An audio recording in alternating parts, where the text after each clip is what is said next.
تب پر بھی مجھے کوئی خوشی نہیں ہے، کیونکہ مال نہ خوشی کی چیز ہے، نہ مال کبھی غم کی چیز ہے، کیونکہ وہ آنے والی چیز ہے اور یہ جانے والی چیز ہے۔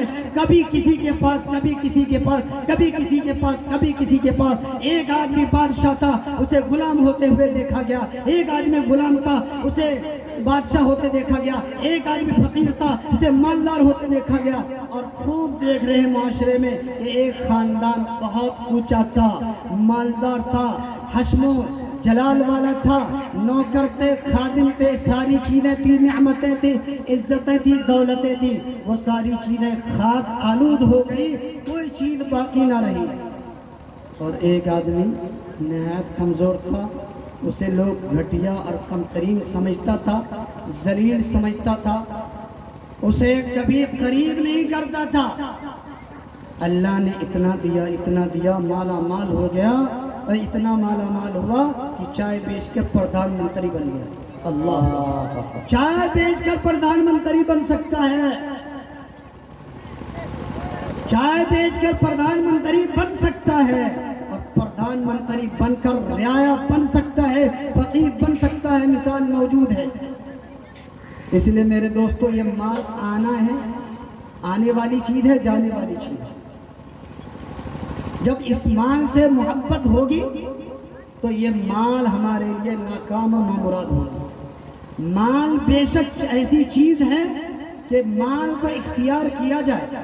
چنانچہ اللہ کے رسول صلی اللہ علیہ وسلم نے دعا فرمائی، اور دعا میں یہ فرمایا، ربنا آتنا فی الدنیا حسنة وفی الآخرة حسنة۔ اللہ نے دعا میں سب سے پہلے فرمایا فی الدنیا حسنہ۔ اس حسنہ کی تفسیر میں بعض مفسرین نے مال بھی مراد لیا ہے، دنیا کی نعمت مراد لی ہے، یعنی اے اللہ دنیا کی نعمت بھی عطا فرما، جبکہ آخرت کی نعمت قرآن ہی کہتا ہے کہ وَلَلْآخِرَةُ خَيْرٌ لَكَ مِنَ الْأُولَىٰ، کہ آخرت بہتر ہے اور باقی رہنے والی ہے۔ خیر و ابقا، آخرت بہتر ہے، باقی رہنے والی ہے۔ لیکن اس کے باوجود بھی اللہ تبارک تعالیٰ نے ہمیں دعا سکھائی، ربنا آتنا فی الدنیا حسنہ، اے ہمارے رب ہمیں عطا فرمائیے دنیا کی نعمت، ظاہری نعمت بھی عطا فرمائیے۔ تو یہ ظاہری نعمت ہونا، مال ہونا کوئی غلط بات نہیں، اسی لیے اللہ کے رسول صلی اللہ علیہ وسلم نے دوسری دعا فرمائی، اللہم انی اسألک علما نافعا ورزقا واسعا وعملا متقبلا وشفاء من کل داء۔ اگر مال غلط ہوتا، زر غلط ہوتا، یہ دولت غلط ہوتی تو اللہ کے رسول صلی اللہ علیہ وسلم رزق واسع کی دعا نہ سکھاتے نہ تعلیم دیتے۔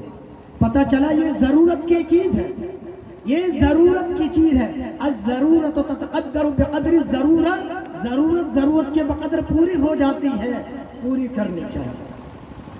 تو مال ضرورت کی چیز ہے، گن کر رکھنے کی چیز نہیں ہے، جمع کرنے کی چیز نہیں ہے، بلکہ اسے خرچ کرنے کی چیز ہے، اپنی اولاد میں، اپنے بچوں میں، اپنے رشتہ داروں میں، یتیموں، بیواؤں، مسکینوں میں، مدارس میں، مکاتب میں، خانقاہ میں، جہاں ضرورت ہو وہاں مال کی ضرورت ہو، جہاں بھی مال کی ضرورت ہو مال کو خرچ کرنے کی ضرورت ہے، مال رکھنے کی چیز نہیں ہے، رکھنے والی چیز نہیں ہے۔ تو قرآن کریم نے کہا الذی جمع مالا وعددا، وہ لوگ جو مال جمع کرتے ہیں اور گن گن کر رکھتے ہیں، گن گن کر رکھتے ہیں، پوٹلی میں رکھتے ہیں، تکیے کے نیچے رکھتے ہیں۔ ایک مولانا سے میری بات ہوئی، بھائی میں بچپن سے، کیونکہ کچھ زبان سے خلطے مبحث ہو جائے تو معاف کرنا، کیونکہ بچپن سے ہی میں میرٹھ رہتا ہے، گرچہ رہنے والا آپ کے قریب پڑوس کا ہوں، لیکن بچپن سے ہی میں جو ہے وہی ہماری زندگی گزر رہی ہے، اور اب بھی گزر رہی ہے۔ خانقاہ جامعہ اشرفیہ دیوبند، جامعہ اشرفیہ تھانہ بھون میں رہتا ہوں۔ بہرحال وہ بات یہ چل رہی تھی کہ یہ مال اللہ تعالیٰ نے دیا ہے. تو یہ مال کیسے پتہ چلا کہ مال ہے یا نہیں ہے؟ تو ایک مرتبہ بہار میں سفر ہوا. ایک صاحب کہنے لگے مفتی صاحب، میں نے کہا یار ہمارے بہار کے لوگ کمزور ہوتے ہیں، غریب ہوتے ہیں، اور ان کے پاس بیچارے کے پاس اتنا مال نہیں ہوتا کہ مدارس میں غریبوں، یتیموں، مسکینوں میں یہ خرچ کر سکیں، تو یہ بیچارے کمزور ہوتے ہیں. تو مولانا تھے، وہ کہنے لگے ارے مفتی صاحب تمہیں بہار کے بارے میں کیا پتا؟ میں نے کہا کیا بتا؟ کہا اگر تمہیں معلوم کرنا ہے کہ کس کس کے پاس پیسے ہیں، وہ کہہ دو کہ ہماری زمین بک رہی ہے، ہمارے گھر کی زمین بک رہی ہے، اور ہمارا مکان بک رہا ہے، اور یہ مکان میں اتنے میں دینا چاہتا ہوں. دیکھو رات میں اعلان کرو، صبح پیسے لے کر 10 لاکھ 20 لاکھ 5 لاکھ 4 لاکھ جو بھی ہے، اب زمین کی قیمت لگا رہے ہوں، اس قیمت لگانے والے 10 افراد صبح اٹھ کر آپ کے پاس نہ آ جائے تو کہنا کہ بہار والے کے پاس پیسے ہیں یا نہیں ہیں، بینک میں ہے یا نہیں ہے، تکیے کے اندر دبے ہوئے ہیں یا نہیں ہیں، بٹوے کے اندر دبے ہوئے ہیں یا نہیں ہیں. یہ اور بات ہے کہ خرچ نہ کرے تو دوسرا کوئی اور خرچ کرے گا. ڈی ایم کے پاس جاوے گا، پولیس کے پاس جاوے گا، تھانہ کے پاس جاوے گا، وکیل وکلا کے پاس جاوے گا، عدالت کے پاس جاوے گا، ڈاکٹر کے پاس جائے گا، کسی اور کے پاس جائے گا، لیکن جانا ہے کیونکہ مال خرچ کے لیے آیا ہے، خرچ ہونا ہے. تو حضرت نے فرمایا کہ اگر آپ کو سچ مچ بہار کے بارے میں دیکھنا ہے تو زمین کے بارے میں آپ اعلان کر دیں. رات میں صبح آپ کو پتہ چلے گا یہ کتنے غریب ہیں، کتنے امیر ہیں.